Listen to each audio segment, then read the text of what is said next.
Welcome to Aishwarya garden. இது எங்கள் வீட்டு தோட்டம். கொஞ்சம் கொஞ்சமாக ஒரு வருஷத்தில் கொஞ்சம் கொஞ்சமாக நான் உண்டாக்கினது. நீங்கள் இப்போ ஒவ்வொன்றா பார்க்க போகிறீங்க. இப்போ நீங்கள் பார்த்துட்டு இருக்கிறது கிட்டத்தட்ட ஒரு 20 வருஷத்துக்கு மேலே உள்ள முருங்கை மரம். இதை கவாத்தே பண்ணலை. இப்போ இந்த வருஷம்தான் மழை நிறைய அடிச்சனால கவாத்து பண்ணோம் அப்படின்னு சொன்னால் நல்ல இலை உங்களுக்கு பிடிக்கும். இலையை நல்ல குழம்பு வச்சு சாப்பிட்லாம். இன்னி ஒரு 2 மாதத்தில் உங்களுக்கு இது எல்லாம் பூ பிடிக்க ஆரம்பிச்சிடும். உங்களுக்கு ஜனவரிக்கு மேலே பிஞ்சுகள்லாம் விட ஆரம்பிச்சிடும். அதுக்கப்புறம் உங்களுக்கு மலன்னு காய் எல்லாம் பிடிக்க ஆரம்பிச்சிடும். என்ன அப்படின்னா உங்களுக்கு கொஞ்சம் தொழு உரம் மட்டும் கொஞ்சம் சுற்றி போட்டு நல்லா தண்ணி ஊற்றணும். ஊற்றுனீங்க அப்படின்னா நல்லா காய் பிடிக்கும். அடுத்தது பார்ப்போம். இப்போ நீங்கள் பார்த்துட்டு இருக்கிறது இப்போ இந்த மழை நேரம் அப்படிங்கிறதுனால நான் சில விதைகளெல்லாம் பதியம் போட்டிருக்கேன். அதில் இப்போ போட்டு எல்லாமே ஒரு 5 நாள் ஆச்சு. இப்போ அது எப்படி முளைச்சிருக்குன்னு நீங்களே பார்க்க போகிறீங்க. இப்போ இதில் முள்ளங்கியும் தக்காளியும் போட்டிருக்கேன். இப்போ ஒரு சிலது வந்திருக்கு. அப்படி இந்த பக்கம் பார்த்தீங்கன்னா இது பட்டர் பீன்ஸ், அப்புறம் உருளைக்கிழங்கு நாங்கள் அதிகமாக சாப்பிட்றதுனால அதிகமாக அதை பதியம் போட்டிருக்கேன். இப்படி வந்தீங்கன்னா இது பட்டாணி, பச்சை பட்டாணி. இந்த பட்டாணி பாருங்கள் நல்லா அழகாக வந்திருக்கு. இப்போ இனி ஒரு 4-5 நாளில் இதை ஒரு தொட்டியில் மாற்றிடுவோம். தொட்டியில் மாற்றிட்டு ஒரு நிழல் பாங்கான இடத்துல நீங்கள் மேலேயும் மொட்டை மாடியிலையும் வைக்கலாம், கீழேயும் வைக்கலாம். இப்போ பார்க்குறீங்க உருளைக்கிழங்குலாம் பார்த்தீங்கன்னா எப்படி வந்திருக்குன்னு பாருங்கள். இப்போ இது மொச்சை அவரைன்னு சொல்லுவோம், மொச்சை கொட்டைன்னு சொல்லுவோம். இப்போ இது க்ரோத்து பாருங்கள். இதுக்கு நான் வேறு ஒன்றும் பண்ணலை. இதுக்கு நம்ம வீட்டில் இருக்கிற மண், அப்புறம் சாம்பல், அப்புறம் மாட்டு சாணம், அப்புறம் நம்மக்கிட்ட கிடைக்கிற இந்த அரிசி களைஞ்ச தண்ணி, இதெல்லாம் கொஞ்சம் டைல்யூட் பண்ணி நீங்கள் இதுக்கு கொடுத்தீங்கன்னா இது நல்லா வரும். இதெல்லாம் நான் இப்போ பதியம் போட்டு வச்சுருக்கேன். இதெல்லாம் இனி ஒரு 5 நாளில் எல்லாத்தையுமே தொட்டியில் வச்சுருவேன்.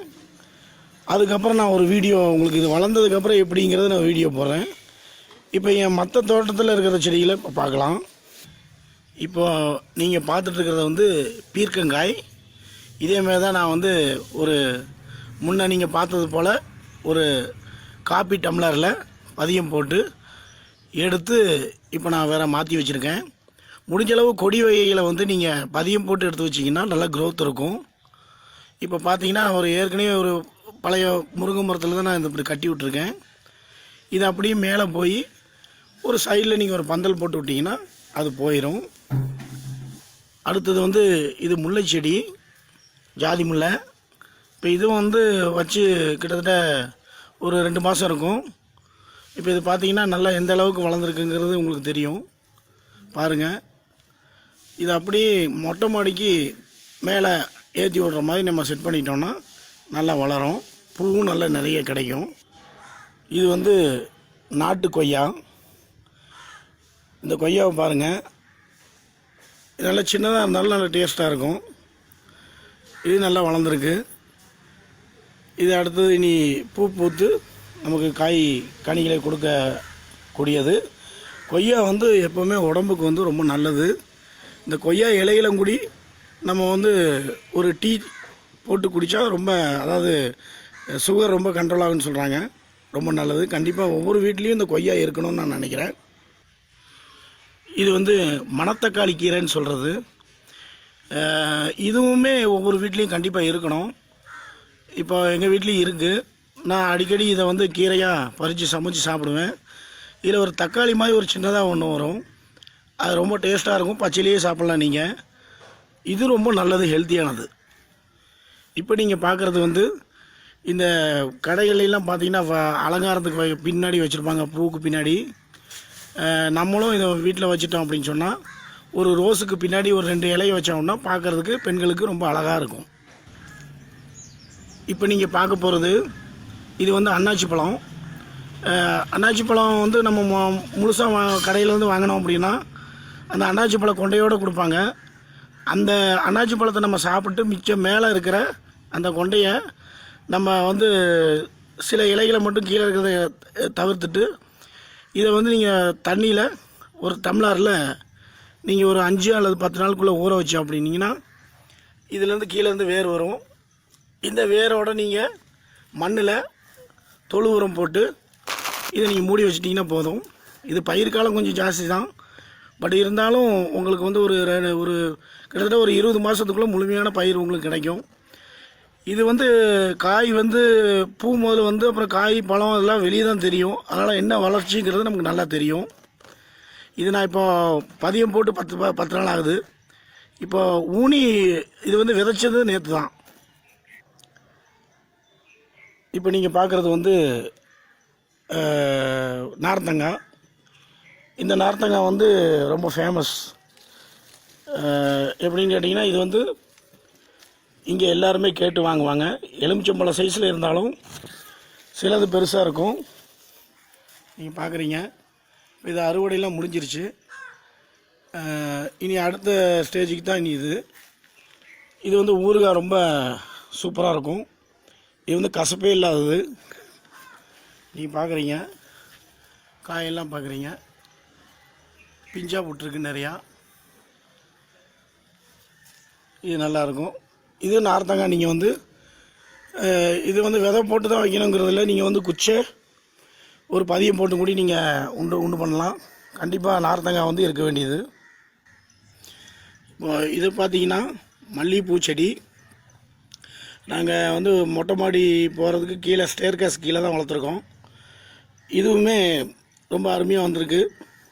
இனி அடுத்தடுத்து பூக்கிறதுக்கு வரும்.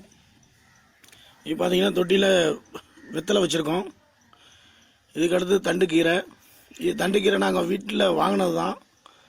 வாங்கினதை மேலே கீரை எடுத்துகிட்டு மிச்சம் இருக்கிற அந்த வேரை வந்து நம்ம கீழே மண்ணில் ஊனி விட்டாலே போதும். அது உங்களுக்கு கீரை ஒரு 4 செடி இருந்துன்னா ஒரு 2 நாளுக்கு ஒரு தாட்டி கீரை உங்களுக்கு கிடைக்கும். இது வந்து முருங்கைக்காய் பற்றி சொல்லவே வேண்டாம். நாங்கள் இப்போ தான் ஒரு பெரிய மரத்தை வந்து கவாத் பண்ணியிருக்கோம்.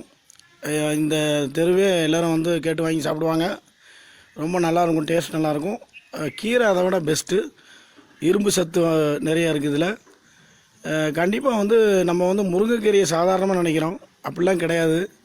முருங்கைக்கீரை வந்து நீங்கள் கண்டிப்பாக சாப்பிடணும். வாரத்தில் 2 தாட்டியாவது நீங்கள் எடுத்துக்கணும். நீங்கள் அப்படி எடுத்துக்கிட்டீங்க அப்படின்னா உங்களுக்கு இரும்பு சத்து, தேவையான இரும்பு சத்து கிடச்சிரும்.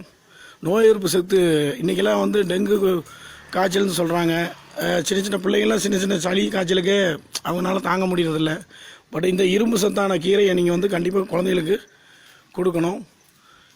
இந்த மரம் வந்து கிட்டத்தட்ட 20-25 வருஷமாக இருக்குது எங்ககிட்ட. இது வந்து கீரைக்குன்னே இந்த மரம் அருமையாக இருக்கும். காய்களும் நல்ல நீளமாக இருக்கும். கண்டிப்பாக ஒவ்வொருத்தரும் வீட்டில் முருங்கை மரம் ஒன்று கண்டிப்பாக வேணும் அப்படிங்கிறது என்னோடய தாழ்மையான வேண்டுகோள். கண்டிப்பாக இதை செய்வீங்கன்னு நான் நினைக்கிறேன். இப்போ நீங்கள் பார்க்குறது வந்து கனகாம்பர செடி. இது எல்லாருக்கும் தெரியும். இப்போ நிறைய பூத்து எல்லாமே நாங்கள் எடுத்துட்டோம். ஒரு வீட்டுக்கு தேவையான எல்லா பூக்களும் இந்த கனகாம்பர செடியில் உங்களுக்கு வந்து கிடைச்சிரும். இப்போ ஒரு சிலது தான் பூத்துருக்கு.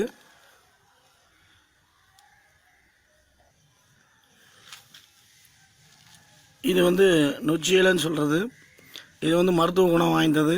கண்டிப்பாக அதாவது புண்காயம், தீக்காயம், வெட்டுக்காயம், இந்த மாதிரி சில புண்களுக்கெல்லாம் இதை வந்து நம்ம அரைச்சி நம்ம போட்டால் நமக்கு சொறி சிரங்கு இந்த மாதிரி இதெல்லாம் வராது.